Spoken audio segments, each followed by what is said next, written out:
সমগ্ৰ অসমৰ সমাজ অসমৰ জাতীয় জীৱন অতি আৱেগবিহ্বল হৈ আছে। আপোনালোকে সকলোৱে জানে অসমৰ জাতীয় জীৱনৰ পৰা আমাৰ মহানায়ক এগৰাকী জুবিন গাৰ্গ ডাঙৰীয়া মহাপ্ৰয়াণ ঘটিলে। মহানায়কৰ মহাপ্ৰয়াণ হোৱাৰ পাছত আমি সমগ্ৰ অসমৰ প্ৰতিগৰাকী ব্যক্তিয়ে আৰু অসমৰ লগত সম্পৰ্কিত থকা সমগ্ৰ পৃথিৱীৰ বিভিন্ন প্ৰান্তত আৰু কোণত থকা প্ৰতিগৰাকী ব্যক্তিয়ে বাকৰুদ্ধ হৈ পৰিছে। কাৰো মুখত ভাষা নাই, শব্দহীন হৈ পৰিছে। এটা জাতিক জগোৱাৰ গান গোৱা, জাতিক জগোৱাৰ গান গাই জাতীয় স্বাভিমান শক্তিশালী কৰা, জাতিলৈ অমূল্য অৱদান আগবঢ়োৱা সংগীত, বোলছবি, সাহিত্য, সমাজ জীৱন, পৰিৱেশ, পাৰিপাৰ্শ্বিকতা, পৰিৱেশ সংৰক্ষণ, জৈৱ বৈচিত্ৰতা সংৰক্ষণ, এটা জাতিক জাতি হিচাপে জীয়াই থাকিবলৈ লগা বিভিন্ন ধৰণৰ মাৰ্গদৰ্শন দিয়া জুবিন গাৰ্গ ডাঙৰীয়া যেতিয়া আমাৰ মাজৰ পৰা হঠাৎ নাইকিয়া হৈ গ'ল, সমগ্ৰ জাতিটো স্তব্ধ আৰু বাকৰুদ্ধ হৈ পৰিলে। গতিকে সেইগৰাকী মহানায়কৰ মহাপ্ৰয়াণৰ আজি এই দিনটোত যোৱাকালি অন্ত্যেষ্টিক্ৰিয়া হৈ যোৱাৰ পাছত আমি আপোনালোকৰ আগত কিছু কথা ক'ব লগা হৈছে। এইটো আমি অত্যন্ত দুখেৰে আৰু আমি যথেষ্ট আৱেগবিহ্বল হৈ এই বিষয়সমূহ আমি উত্থাপন কৰিব খুজিছোঁ। এইটো এটা জাতীয় দায়িত্ব হিচাপে, কাৰণ জুবিন দা আমাৰ কাৰণে সম্পদ। জুবিন দা জাতীয় জীৱনৰ আৱেগ আৰু স্বাভিমানেই নহয়, তেওঁ জাতীয় জীৱনৰ আৱেগ আৰু স্বাভিমানৰ আগ্নেয়গিৰি আছিলে, এই কথা আমি সকলোৱে জানো। আৰু অসমৰ সমাজখনক এক পূৰ্ণাংগ এটা সমাজ আৰু জাতীয় চেতনা দি থৈ গৈছিলে। গতিকে আজি এই ক্ষণত এটা মূল বিষয়, যিটো বিষয় উত্থাপন কৰিব খুজিছোঁ, জুবিন গাৰ্গৰ এই যিটো গোটেই ঘটনা, ইয়াৰ লগে লগে সমগ্ৰ অসমৰ ৰাইজে বা উত্তৰ পূৰ্বাঞ্চল বা সমগ্ৰ পৃথিৱীৰ জুবিন গাৰ্গ ডাঙৰীয়াক ভাল পোৱা, তেওঁৰ আৱেগৰ লগত সংপৃক্ত হৈ থকা প্ৰত্যেকেই কৈছে যে গোটেই ঘটনাটোৰ লগত এটা ৰহস্য জড়িত হৈ আছে। ইয়াক এটা অতি উচ্চ পৰ্যায়ৰ তদন্ত লাগে আৰু যিসকল ব্যক্তিৰ দুখৰ কাৰণে জাতীয় মহানায়কগৰাকী আমাৰ মাজৰ পৰা হেৰাই গ'ল, সেইসকলক শক্তিশালী দৃষ্টান্তমূলকভাৱে শাস্তিৰ ব্যৱস্থা গ্ৰহণ কৰিব লাগে। এইটো অসমৰ জনগণৰ হৃদয়ৰ আহ্বান। এইটো সমগ্ৰ পৃথিৱীত জুবিন গাৰ্গ ডাঙৰীয়াক ভাল পোৱা প্ৰতিগৰাকী মানুহৰ সকলোৰে এইটো এটা সকলোৰে দাবী। গতিকে আজি আমি দেখিছোঁ যে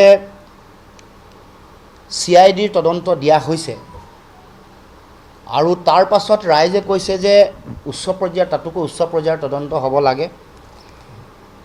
এতিয়া আমাৰ সকলোৰে এটা স্পষ্ট আমাৰ দৃষ্টিভংগী যে ছিংগাপুৰত এই গোটেই ঘটনাটো ঘটিছে, ইয়াৰ লগত এটা আন্তঃৰাষ্ট্ৰীয় বিষয় জড়িত হৈ আছে।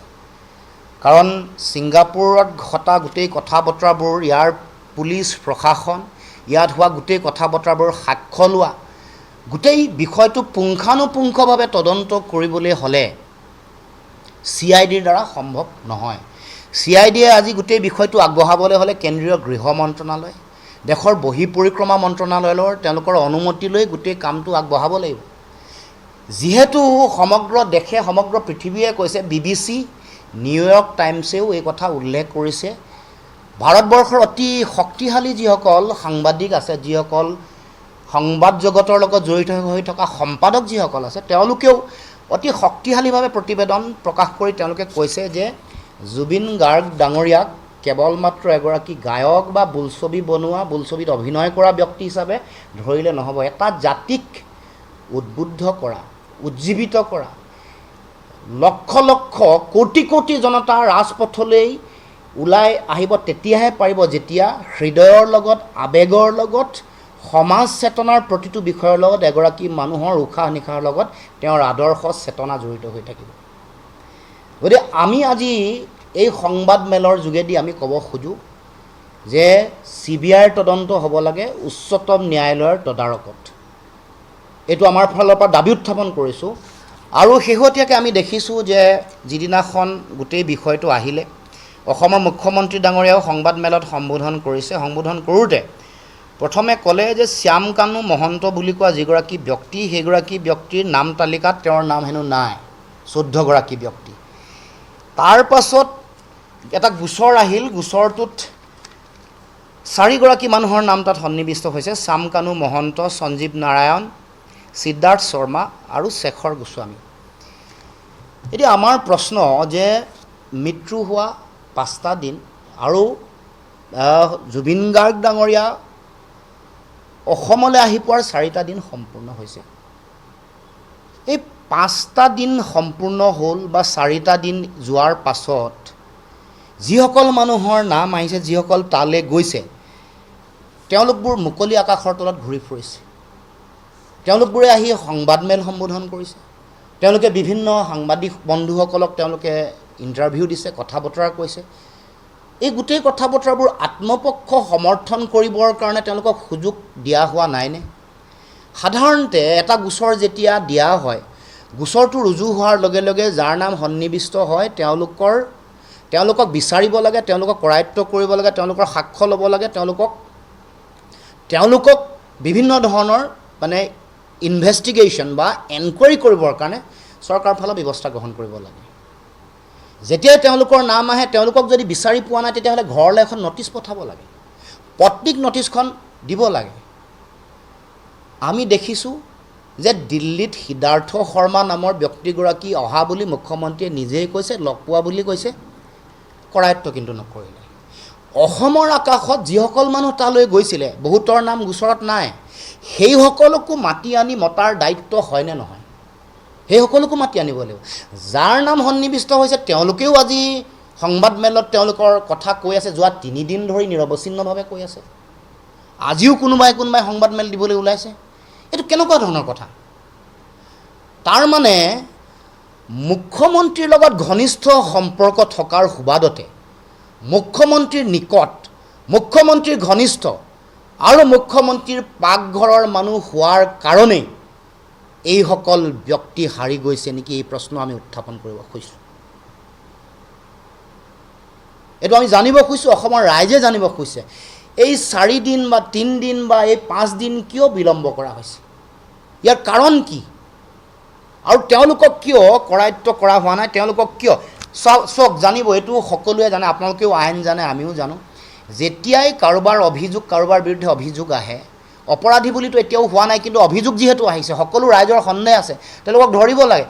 যেতিয়াই সময় পাব, সুযোগ পাব, তেতিয়াই সাক্ষ্য লুকুৱাব, তথ্য প্ৰমাণ লুকুৱাব, কথা সলনি কৰিবলৈ সময় পাব, ন্যায়াধীশৰ লগত আলোচনা কৰিবলৈ সুযোগ পাব।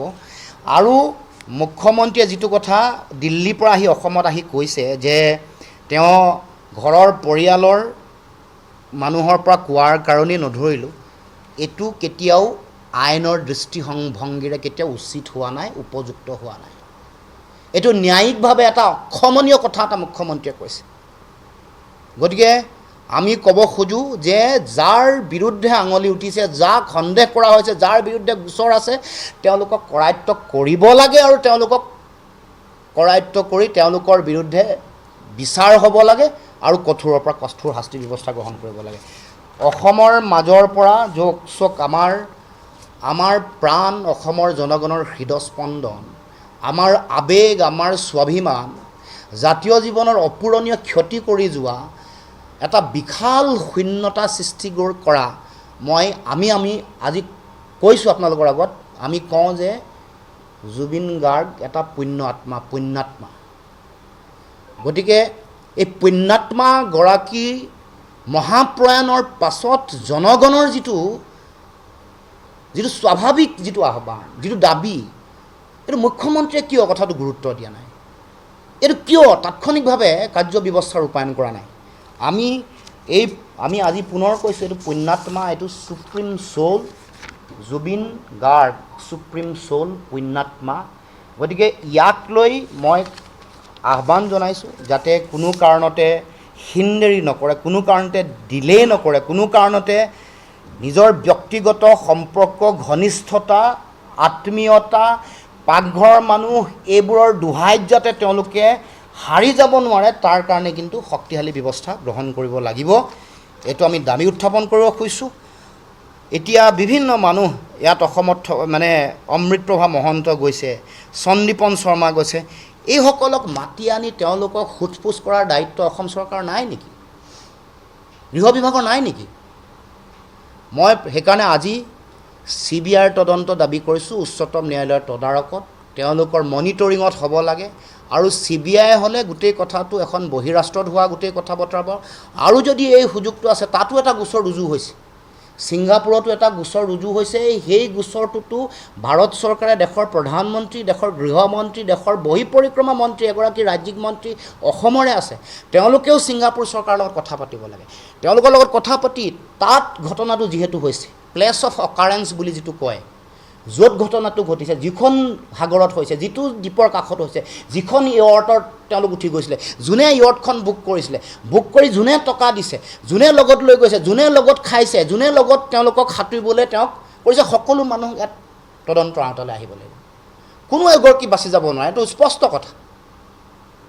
অসমীয়া মানুহৰ, অসমীয়া জাতীয় জীৱনৰ আৱেগ জুবিন গাৰ্গ ডাঙৰীয়াৰ এই মহাপ্ৰয়াণক লৈ কোনেও লৰা ধেমালি কৰিব নোৱাৰিব আৰু কৰিবলৈ দিয়া নহ'ব, স্পষ্ট কথা। আৰু তৃতীয় এটা গুৰুত্বপূৰ্ণ বিষয়, এইটো মই উত্থাপন কৰিছোঁ, চৰকাৰকে আহ্বান জনাইছোঁ। আপোনালোকেও বিভিন্ন সময়ত বাতৰি পৰিৱেশন কৰিছে, জুবিন গাৰ্গৰ মৃত শৰীৰটোত যেতিয়াই চাইছে যে নীলা, উঠ নীলা, তেওঁৰ ভৰিৰ আঙুলি, বুঢ়া আঙুলি পিটিকি দিওঁতে নীলা হোৱা, বা বিভিন্ন ভৰিৰ তলুৱা পিটিকি দিওঁতে নীলা ৰং এটা দেখা পাইছে। আমি সেইকাৰণে চৰকাৰক আহ্বান কৰিছোঁ যে আপোনালোকে এতিয়া চিতাভস্ম সংগ্ৰহ কৰিছে, তাত নিশ্চিতভাৱে তেওঁৰ হাড়, অস্থি পাব। দুই এটুকুৰা অস্থি যাতে সংগ্ৰহ কৰি ৰাখে আৰু ফৰেনচিক লেবৰেটৰীলৈ যাতে পঠায়। সাধাৰণতে নীলা যেতিয়া হয় তেতিয়া তাত কোনোবাই পয়জন দিয়াৰ পূৰ্ণ সম্ভাৱনা থাকে, মানে বিষ পান কৰা, পৰিকল্পিতভাৱে বিষ দিয়া শৰীৰ নীলা হয়। সাধাৰণতে এনেকৈ নীলা হোৱা শৰীৰ লিড, LEAD, লিড বুলি যিটো কয়, সেই লিড নামৰ বিষাক্ত ৰাসায়নিক পদাৰ্থবিধৰ উপস্থিতিৰ কথা গম পোৱা যায়। সেইকাৰণে মই এইটো বস্তু ফৰেনচিক লেবৰেটৰীলৈ পঠাব লাগে, সংগ্ৰহ কৰিব লাগে হাড় কেইটুকুৰামান, আৰু স্পেক্ট্ৰস্কপি যদি কৰে ধৰা পৰিব। কাৰণ কোনটো পৰ্যায়ৰ লিডৰ, কোনটো পৰ্যায়ৰ ৰেডিয়েশ্যনৰ গোটেই কথাটো হাড়ত যেতিয়া স্পেক্ট্ৰস্কপি কৰিব এই কথাটো ধৰা পৰাৰ পূৰ্ণ সম্ভাৱনা আছে। মোতকৈ বেছি জানিব যিসকল বিশেষজ্ঞ আছে, কিন্তু মই ভাবোঁ, কাৰণ আপোনালোকে জানে যে 1821 চনত যেতিয়া নেপোলিয়ান ঢুকাইছিলে, নেপোলিয়ানৰ চুলিৰ নমুনা সংগ্ৰহ কৰি ৰখা হৈছিলে। সন্দেহ কৰা হৈছিলে যে নেপোলিয়ানক হত্যা কৰিছে পৰিকল্পিতভাৱে, আৰু পিছত আৰ্ছেনিক তেওঁৰ চুলিত উপস্থিতিৰ প্ৰমাণ পাইছে। গতিকে মই মুখ্যমন্ত্ৰীক বিষয়টো যিহেতু অভিযোগ আহিছে, আপোনালোকে যিহেতু আমাৰ গুৱাহাটী চিকিৎসা মহাবিদ্যালয়ত দ্বিতীয় পষ্টমৰ্টেম কৰিলে, চুলিৰ নমুনা সংগ্ৰহ কৰিছে নাই এই কথাও মই খবৰ ল'ব খুজিছোঁ, জনাব লাগে ৰাইজক, অসমৰ ৰাইজক জনাব লাগে যে চুলিৰ নমুনা ৰাখিছে নাই। কাৰণ অপৰাধ অনুসন্ধান শাখা বা বিভাগে যেতিয়া এনেকুৱা ধৰণৰ মানে হত্যা কৰা বা এটা অকাল মৃত্যুৰ কথা যেতিয়াই আহে, এইবোৰ মেজাৰ্ছ ল'ব লাগে। আমি অসমৰ ৰাইজে জানিব খুজিছে যে জুবিন গাৰ্গ ডাঙৰীয়াৰ চুলিৰ নমুনা সংগ্ৰহ কৰা হৈছে নাই। অস্থি এতিয়াও আছে, অস্থি পঠাব পাৰিব, আৰু প্ৰয়োজনীয় কিছুমান নমুনা ল'ব লাগে। এইবোৰ লৈছে নাই, কাৰণ এবছৰ, দুবছৰ নহয়, 5 বছৰ, 7 বছৰ বা 3 বছৰৰ কথা পিছত এইবোৰ কথা ধৰা পৰে, যেন নেপোলিয়ানৰ কথাটো ধৰা পৰিছিলে। গতিকে এইখিনি মোৰ মনলৈ অহা কথা, যদিও অতি আৱেগিক দিন, কিন্তু তথাপিও এই যিটো ঘটনা ঘটিছে, এই যিটো মানে গোটেই অসমৰ সমগ্ৰ জনগণক শোকস্তব্ধ, বাকৰুদ্ধ কৰি দিয়া যিটো আমাৰ মহানায়কৰ মহাপ্ৰয়াণৰ যিটো সংবাদ বা যিটো বিষয়, এই বিষয়টোক আগন্তুক দিনসমূহত অসমৰ ৰাইজে, জনগণে ন্যায় পাবই লাগিব। আমি অসমৰ ৰাইজে ন্যায় বিচাৰিছে। জুবিন গাৰ্গ নামৰ যিটো সত্তাৰ কেতিয়াও মৃত্যু হ'ব নোৱাৰে। মৃত্যু জিনাৰ গান গাই জুবিন দা অপৰাজেয়, অমৰত্ব প্ৰাপ্তি হৈছে। মৃত্যু জিনিছে অপৰাজেয় এই মৃত্যু, আৰু তেওঁ অমৰত্ব প্ৰাপ্তি হৈছে। গতিকে আমি ন্যায় পাবই লাগিব। অসমৰ ৰাইজে জুবিন দাক ভাল পোৱা প্ৰতিগৰাকী ব্যক্তিয়ে ন্যায় পাব লাগিব। আৰু এটা বিষয় আমি দেখিছোঁ, এই বিষয়টো খুব গুৰুত্বপূৰ্ণ বিষয়ৰ কাৰণে, সিদ্ধাৰ্থ শৰ্মা কোন হয়? সিদ্ধাৰ্থ শৰ্মা যাৰ বিৰুদ্ধে সন্দেহৰ আঙুলি টোৱাইছে, তেওঁক কোনে জুবিন দাক লগাই দিছিলে? তেওঁক লগাই দিছে এই তাৰচেন মিত্তল নামৰ যিটো সাংস্কৃতিক দালাল আছে, এইটোৱে। যি তাৰচেন মিত্তলে অতদিনে জুবিন দাক বিভিন্ন ধৰণৰ কথা বতৰাবোৰত বিৰাট সাংঘাতিক শোষণ কৰিলে। আপুনি চাব, এইটো মই দেখুৱাইছোঁ। ইয়াত আজি যদি চাই, যিমানবোৰ ছ'চিয়েল মিডিয়া প্লেটফৰ্ম আছে চবতে তাৰমানে কপিৰাইট, এতিয়া যিবোৰ কপিৰাইট বা তেওঁলোকৰ বিজনেছ পাৰ্টনাৰশ্বিপ আছে, ইয়াতে এইটো চাব, ইয়াতে পাৰ্টনাৰ বুলি লিখা আছে তাৰচেন মিত্তল। যিমান গানৰ, যিমান স্পটিফাই কওক, জিঅ' কওক, চবতে যিমান প্লেটফৰ্ম আছে, ইউটিউব, চবতে এওঁৰ আৰু ডেজিগনেটেড বুলি জুবিন দাৰ নাম আছে আৰু সিদ্ধাৰ্থ শৰ্মাৰ নাম আছে। এই তিনিজন মানুহৰ কপিৰাইট কিমান, কি ডিল হৈছে, কিমান পাৰ্চেণ্টেজ ৱাইজ তেওঁলোকক কৰিছে, তেওঁলোকক পাৰ্টনাৰশ্বিপ দিছে, পাৰ্টনাৰশ্বিপ ডিড হৈছে, এইবোৰ চাব লাগিব। কিন্তু আমাৰ স্পষ্ট কথা, মহানায়কৰ মহাপ্ৰয়াণৰ পিছত এইসকল দালাল, তাৰচেন মিত্তল, সিদ্ধাৰ্থ শৰ্মা, এইসকলে আকৌ পিছত ন্যায়িক মজিয়ালৈ নিয়ে কামটো ওলমাই দিব পাৰে, হেং কৰিব পাৰে।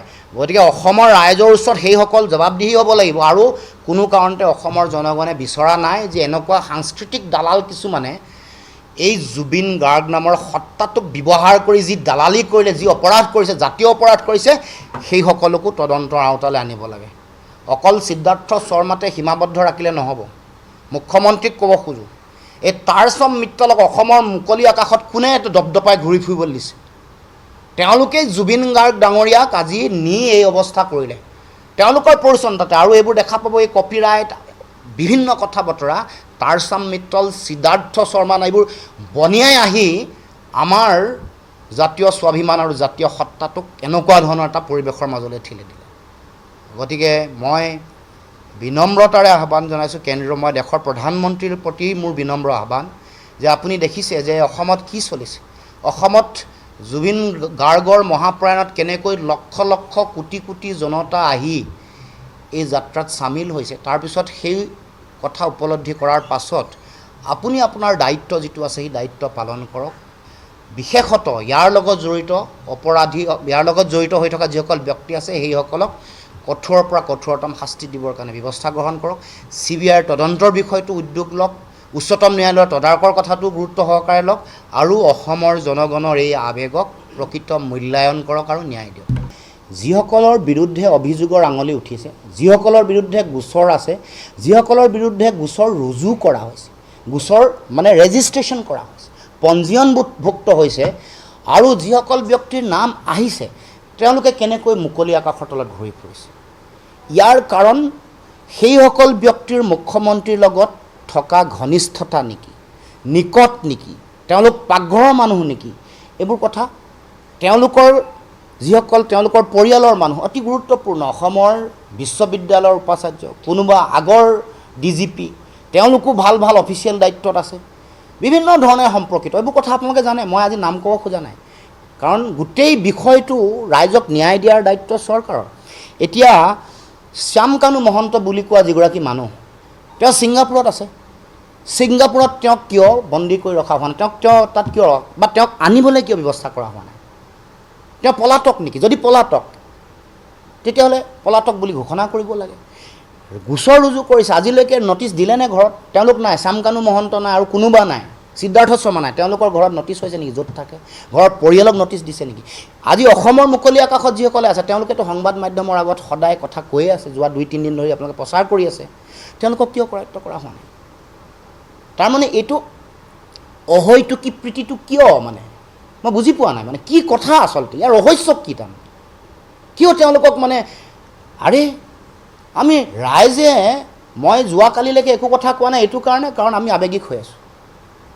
অন্ত্যেষ্টিক্ৰিয়া আজিও হৈ আছোঁ। অন্ত্যেষ্টিক্ৰিয়া যোৱাকালি হৈ যোৱাৰ পাছতহে মই আপোনালোকৰ আগত প্ৰথম কৈছোঁ।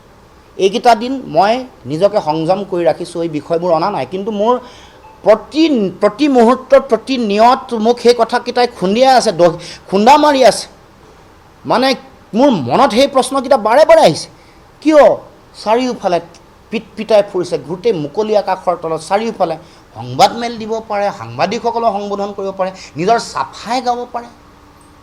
তেওঁলোকতো অভিযুক্ত। তেওঁলোকক কিয় মানে জাতীয় সম্পদ এটা শেষ হৈ গ'ল, মহাপ্ৰয়াণ ঘটিলে, আৰু আমাৰ চৰকাৰ আৰু আমি সকলো আমি মৌন হৈ আছোঁ, আমি নিৰুদ্দেশ হৈ আছোঁ, যেন তেওঁলোকক পলাবলৈ আমি সুবিধা দিছোঁ, যেন দেৰি হোৱাৰ লগে লগে তেওঁলোকক সাক্ষ্য লুকুৱাবলৈ বা তেওঁলোকক এভিডেঞ্চ নাইকিয়া কৰিবলৈ, তেওঁলোকক কথা কোৱাৰ মানে যাতে তেওঁলোকে সুযোগ পায়, তেওঁলোকে মানে নিজে প্লেন কৰিব পাৰে বা তেওঁলোকৰ ন্যায়াধীশৰ লগত কথা পাতি মানে অধিবক্তাৰ লগত কথা পাতি তেওঁলোকৰ হিচাপত গোটেই কথাটো ফ্ৰেম কৰিব পাৰে, তাৰ কাৰণে আমি সুযোগ দিছোঁ নেকি? এইটো প্ৰশ্ন মোৰ।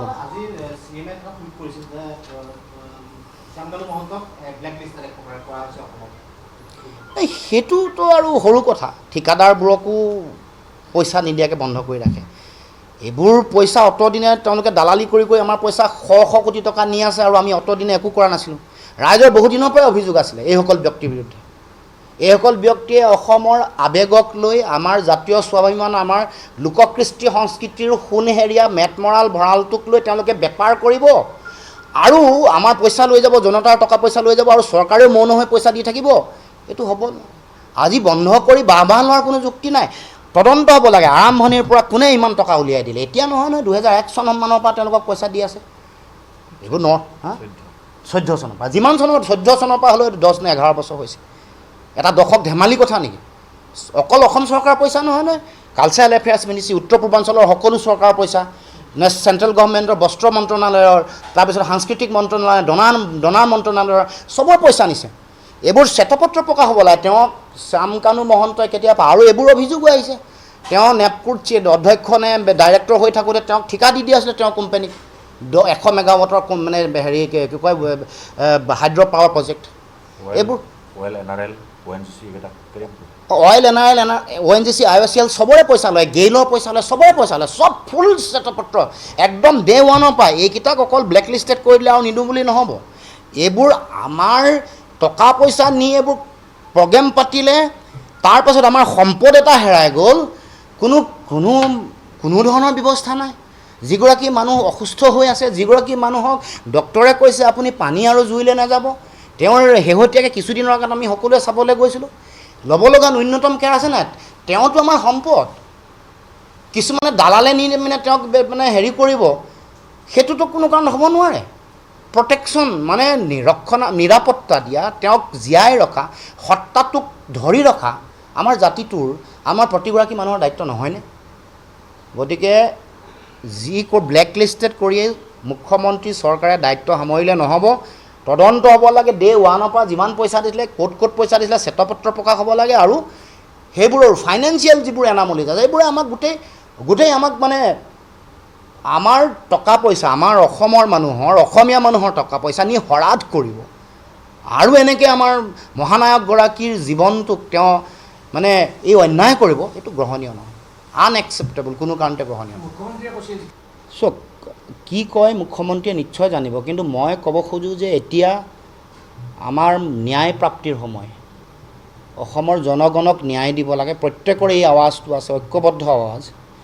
সকলোৱে এটা কথা কৈছে যে আমাৰ মহানায়কগৰাকীৰ যিটো মৃত্যু, ইয়াৰ উচিত তদন্ত লাগে, আৰু কঠোৰৰ পৰা কঠোৰতম শাস্তি, দৃষ্টান্তমূলক শাস্তি হ'ব লাগে, যাতে এনেকুৱা ধৰণৰ কাম কৰিবলৈ কোনেও সাহস নকৰে ভৱিষ্যতৰ দিনসমূহত, বা এই যিটো অন্যায়, জাতিক কৰা যিটো অন্যায়, ইয়াৰ যাতে প্ৰকৃত মানে শক্তিশালী শাস্তি দিব পাৰে, তাৰ কাৰণে নিশ্চয় চক 6 দিন হ'ল দিল্লীত পাইছিলে সিদ্ধাৰ্থ শৰ্মা, কিয় কৰায়ত্ব নকৰিলে?